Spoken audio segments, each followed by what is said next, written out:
Bueno, antes de hablar con vosotros sobre este asunto, me vais a permitir que hablemos un rato con Antonio Maillo, que es el coordinador general de Izquierda Unida, que nos visita en nuestra emisora de Sevilla, me parece. Señor Maillo, buenos días.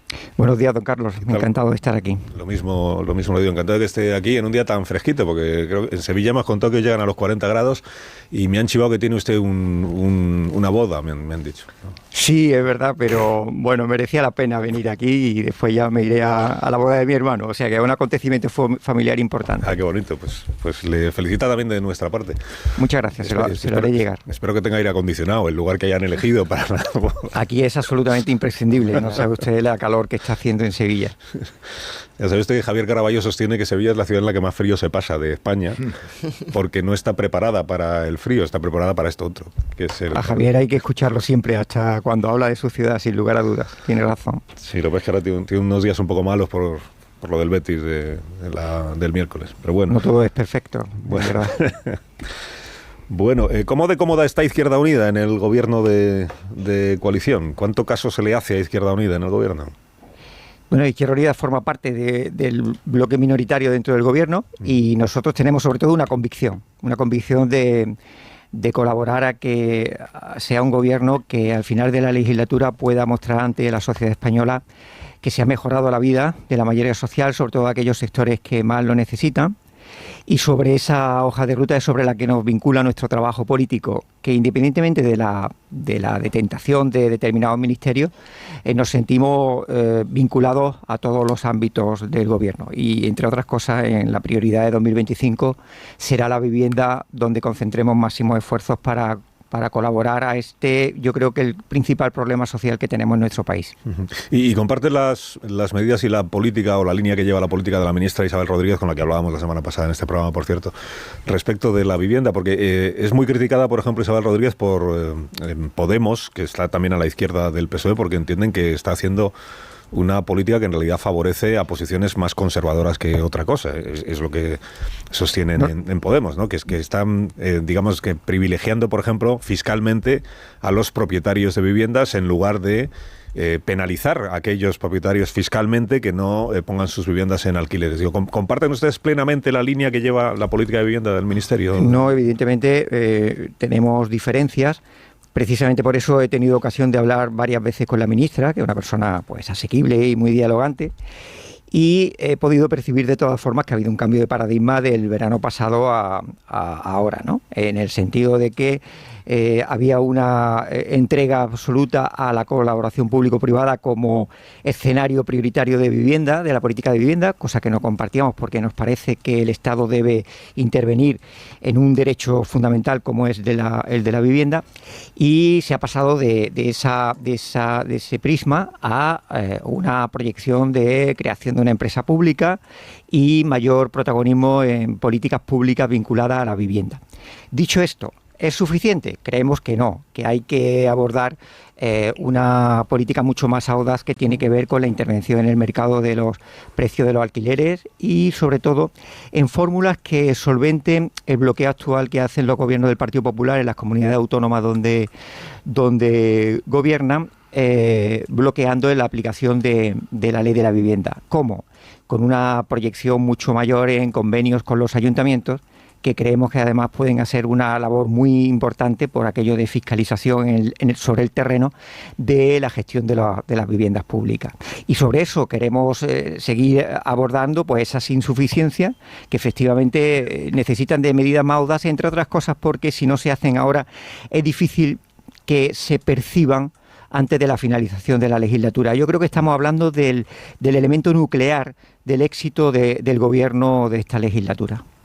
Déjame que lo pregunte por otra cuestión que tiene que ver con el gobierno. La ministra Sira Rego, que es Izquierda Unida, es la ministra de Infancia, como saben los oyentes de nuestro país. Ayer en el Tribunal Supremo, el Gobierno Central, la Abogacía del Estado, el Gobierno Central vino a admitir porque el Supremo le estaba diciendo, le estaba preguntando, en estos 2 meses desde que yo le dije, hablo de la inmigración en Canarias y de la situación de los menores inmigrantes no acompañados que han solicitado el asilo, no de todos ellos, pero sí de quienes creo que son alrededor de 1000, que han solicitado el asilo y que desde ese momento, pues, como solicitantes de asilo, digamos que la responsabilidad pasa a la Administración Central, al Gobierno Central. Y el Supremo le dijo al Gobierno, tome usted medidas para atender a estos menores. Han pasado 2 meses, ayer en el Tribunal Supremo se le preguntó al Gobierno qué ha hecho, al Gobierno Central, en estos 2 meses, y la respuesta fue que aún no han evaluado a ni uno solo de los menores solicitantes de asilo. Así que le pregunto a usted, dado que Izquierda Unida tiene la responsabilidad del Ministerio de Infancia, ¿no? ¿Qué han hecho ustedes para que los menores que solicitan asilo estén convenientemente atendidos? El Ministerio está precisamente desarrollando la labor de distribución de atención de menores que se encuentra en Canarias y intentando superar ya el bloqueo que hay en los gobiernos autonómicos del PP y también del Partido Socialista, como el de Castilla-La Mancha, para acometer lo que es ahora mismo una prioridad humanitaria, que es la de la distribución y atención digna de los menores, entre los cuales se encuentran estos menores de los que usted hace referencia, sin obviar que los mandatos del Tribunal Supremo deben cumplirse sin demora. Eso sin lugar a duda, y sobre eso tiene que ejecutarse lo más pronto posible, pero en un contexto en el que precisamente están hablando de esos menores y también de hasta casi 6.000 menores que aún están hacinados en Canarias y que necesitan de un reparto humanitario, ya no le hablo en clave política, sino humanitario entre todas las comunidades. Claro, pero creo que la mayoría de estos menores no acompañados, la responsabilidad es de los gobiernos autonómicos, que además reclaman que son ellos quienes tienen la competencia para atender a estos menores. Pero de los solicitantes de asilo, la competencia es del gobierno central. La competencia central para la atención a los demandantes de asilo y después la distribución entre las comunidades autónomas, que no olvide que es la que tiene las competencias de atención. Otra cosa es que sea el Ministerio el que tenga que gestionar el mandato del Tribunal Supremo, como así se ha dictaminado, ¿no? Uh-huh. Pero admite entonces usted que el gobierno en esta materia, digamos, está demorándose en exceso, o que no está siendo suficientemente diligente. Sería injusto decir que un gobierno cuya acción de distribución de menores está siendo bloqueada activamente por los gobiernos autonómicos sea el responsable de ese propio bloqueo. Creo que a Dios lo que es de Dios y al César lo que es del César. Lo que sí tenemos que hacer es todos los esfuerzos desde todas las administraciones para que se cumplan el mandato judicial, sobre el que no puede haber duda en una administración, sea del nivel que sea, y el mandato político y humanitario, ya le digo, que es el de la distribución de menores, que cada día que pasa están en unas condiciones absolutamente indignas en Canarias. Usted que tiene una larga experiencia política y que lleva mucho tiempo en esto, como los que estamos aquí. Bueno, también. Más de docente que político, pero vaya, siempre he estado muy interesado en los temas políticos. Sí. Es que no quiero decir que tienen muchos años, como los que estamos aquí también en esta mesa, pero cuando llegamos a una situación como esta que estamos viviendo ahora, digo en términos políticos y mediáticos, que es cada día un sobresalto, esto que comentábamos ahora de con qué amaneceremos mañana, o qué audio saldrá esta tarde, o qué reunión de no sé quién saldrá. Cuando cada día hay un sobresalto, claro, el gobierno de turno, porque esto lo hemos vivido en épocas anteriores de todo signo político también, el gobierno de turno siempre habla de la conjura, de los medios de comunicación, de las campañas, de no sé qué. Lo que le pregunto es si percibe usted en este momento un cierto aroma a descomposición en el entorno del Partido Socialista. Yo no percibo descomposición. Yo sí percibo una constante histórica que tenemos en nuestro país de una búsqueda de tensión política en determinados momentos, bien por diferentes razones. Pero independientemente de las causas subjetivas que uno puede ver, independientemente de que siempre hay que mantener una cierta distancia con respecto a las filtraciones, porque estas son siempre interesadas, siempre y venga de donde vengan, no estoy cuestionando el origen, sino el método. Lo que sí hay que ver es que ante audios que, mire usted, se puede decir lo que se quiera, pero son absolutamente impresentables, son absolutamente, en fin, una barbaridad de gente que dice barbaridades y que me sorprende, y que hay que llevar una reflexión de qué personajes penetran en determinados cargos de la administración, o han estado en determinados cargos de responsabilidad de la administración. Ante un hecho como este, lo que hay que abordar son dos cosas. Una, máxima transparencia, es decir, explicación de qué ha sucedido y contundencia en la actuación. A mí me parece fundamental. O sea, estos audios son, vamos a decirlo, obscenos, vamos a decirlo vomitivos en cuanto a gente que habla con una frivolidad sobre la intervención en altas instituciones del Estado, previsión de buscarle cosquillas o una suerte de guerra sucia a altos funcionarios del Estado o como el teniente coronel de la UCO. Es decir, hay un ambiente de gente que se siente o en la impunidad o son auténticos fantasmas, pero que desde luego demuestra que hay una serie de gente que han estado en puestos de responsabilidad y a mí me preocupa esa política de selección de recursos, vamos a llamarlo así, ¿no? Y esa es una reflexión que a mí me lleva cuando escucho a gente así, cómo han estado en responsabilidad de gente que habla de la manera que habla, ¿no? Y después yo creo que si se actúa con transparencia y se actúa con contundencia, yo creo que se fortalece la posición de quien se siente atacado. Yo creo que ese principio es fundamental para mantener la legitimidad. Otra cosa, hay intenciones para desarrollar una suerte de tensión que no es casual, la marca otra vez José María Aznar, o cuando habla de tensión vital máxima, o la marca hechos que quieren pasar desapercibidos, como la imputación del compañero o pareja de Ayuso. Bueno, pues claro que tiene mucho que ver también con el cancelamiento de Francisco Martínez, que fue nada más y nada menos que secretario de Estado de Seguridad. Al menos el de Marlaska ha dimitido y se ha ido a su casa, no va a la cárcel, ni está acusado de la quiche, ni de nada, ¿no? Pero creo que la reflexión ante hechos como este necesitan de dos respuestas: transparencia máxima y contundencia en la actuación contra esa gente que son absolutamente indeseables. Si lo necesitan es porque aún no se ha producido ni la máxima transparencia ni la contundencia, en su opinión. Yo creo que le ha faltado rapidez. Es verdad que a lo mejor la gente puede entrar en shock ante este tipo de situaciones imprevistas, pero yo le puedo decir cómo actuaríamos nosotros. Desde luego nosotros habríamos abierto la suspensión cautelar de militancia como mínimo. De la señora Díaz Castro. Sin lugar a dudas. Claro, es que esto que comentaba ahora usted de la selección de personal, yo esto hablo por mí, yo estoy muy perplejo al saber que Leire Díaz Castro, a la vez que estaba en esta, no sé cómo llamarlo, esta operación de reunirse con empresarios imputados que se consideran víctimas de la UCO para ofrecerles cosas, que a la vez se seguía desempeñando como directora de Relaciones Institucionales de la empresa pública Correos, que es una... Eso es lo que no se sabe, si al mismo tiempo, si cuando son esos audios, ella desempeñaba esa función o ya no. La videoconferencia que se ha conocido esta semana, creo que ya no, porque esta videoconferencia... Efectivamente, pero da igual, es de este año. Da igual. Yo creo que no hay que entrar en los detalles. Yo creo que cuanta más contundencia y transparencia se actúa, más se diluye el asunto, y no hay que olvidar que esto también tiene una intencionalidad de carácter político que tiene mucho que ver con que se opaque y se oscurezca avance objetivo en políticas sociales que está haciendo este gobierno. Es decir, es que se ha aumentado el salario mínimo, hay 1 millón de familias beneficiadas por el ingreso mínimo vital, se han garantizado la revalorización de las pensiones, la ayuda a salud bucodental. Es decir, la vida sigue, ¿no? Yo escuchaba, España es algo más que lo que se da en la encrucijada de dentro de la M30, y afortunadamente, además, se lo digo, ¿no? Es decir, la sociedad funciona, la sociedad está avanzando, estamos preocupados con políticas arancelarias para el campo, que me parece que van a generar daños que tenemos que arbitrar, ¿no? O, por ejemplo, los investigadores de nuestro país, españoles y españolas, que están en Harvard o en otras universidades norteamericanas y que pueden ver coartado su desarrollo de investigación, que después es inteligencia y patrimonio para nuestro país, ¿no?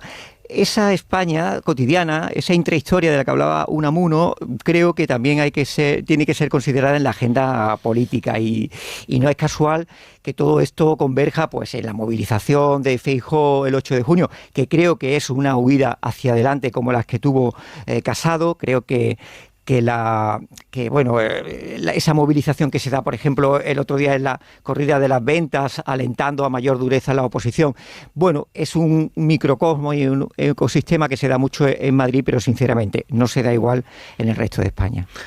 Apelando de nuevo a la experiencia que tenemos todos, dice usted que es verdad que en los medios, en esta semana al menos, pues el asunto que manda es este de la fontanería y eso opaca otras cuestiones, pero es que esto también nos ha pasado siempre. Es decir, yo recuerdo al presidente Rajoy su entorno lamentándose de que no habláis más que de la Gürtel, que fue en el año 2009 y España está creciendo al 3,4% y nadie lo comenta. Bueno, efectivamente, es decir, estamos hablando de una constante histórica, claro. Yo tengo ya 58 años, tenemos ya cierta experiencia, claro. y hay una tensión dialéctica, gobierno-oposición, sobre todo en una oposición en la que no le salen las cuentas, nunca mejor dicho, en política económica y social, y que tienen esa función de opacar. Bien, es legítima, pero también es legítima la necesidad de hacer pedagogía política por nuestra parte para revelar lo que se esconde tras estos hechos, ¿no? Antonio, ahora mismo la oposición es verdad que no le salen las cuentas, o sea, por eso no puede haber una moción de censura, porque Feijóo no tiene...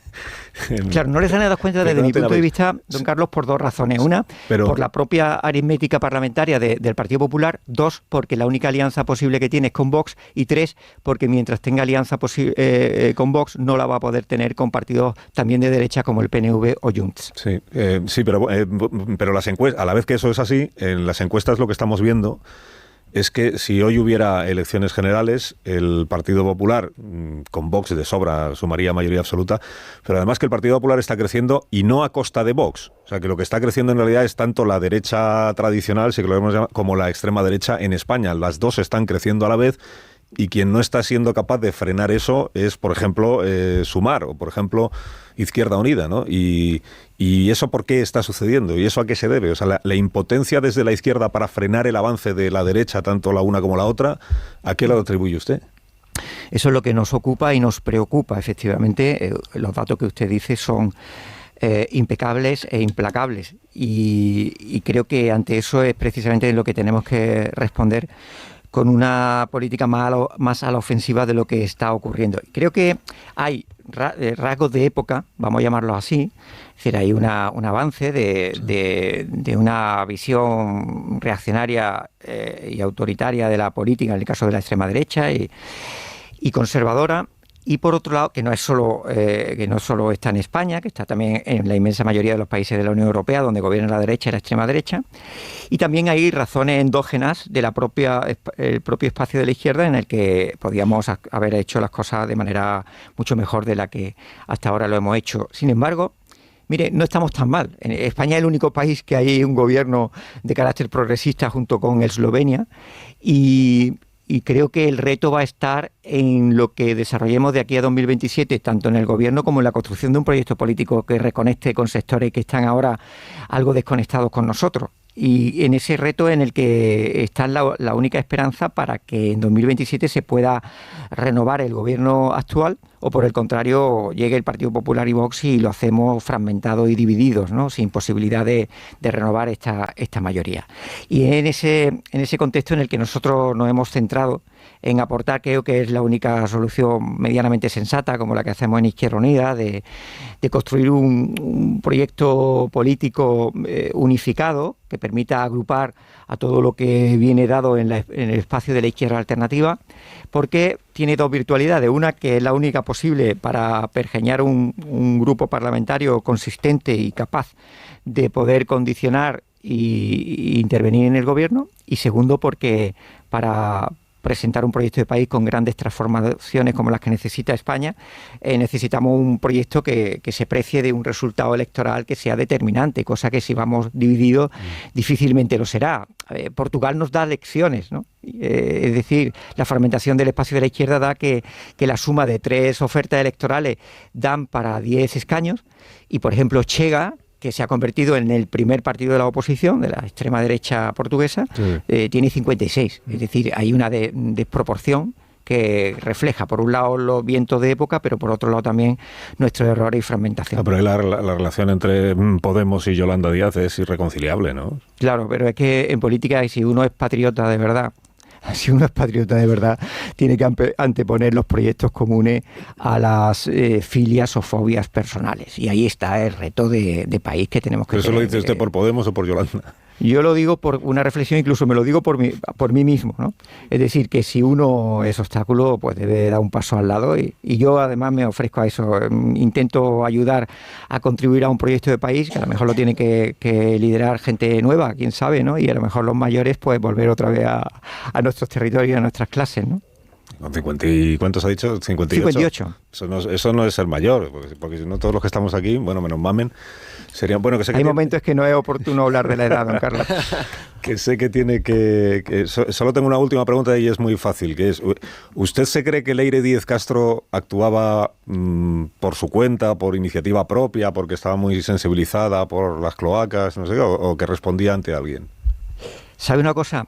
Al hilo de lo que se conoce con este personaje y con otros, y lo que uno puede detectar de personajes que están siempre pululando en torno al poder, en torno a la política, y que lo mismo que aparecen, desaparecen, yo creo que hay ahí una fantasmada de categoría. Esa es mi impresión en lo que conozco. Habrá que conocer más cosas, pero creo que hay que llegar hasta el final, y desde luego si se comprobara que no iba a nivel individual, sino que iba mandatado por otro, pues evidentemente eso tendría una trascendencia política bastante sustantiva, ¿no?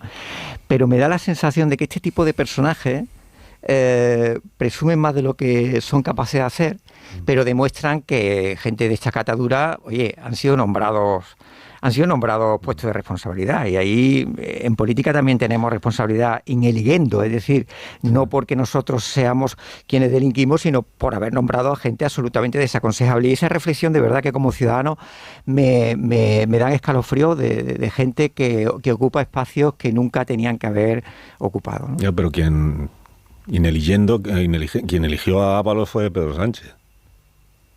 Sí. Y ahí cuando se sepa la responsabilidad que tiene Ábalos, hay una responsabilidad evidente en que Ábalos demostró ser una persona absolutamente desaconsejable para llevar el ministerio nada más y nada menos que de Obras Públicas, ¿no?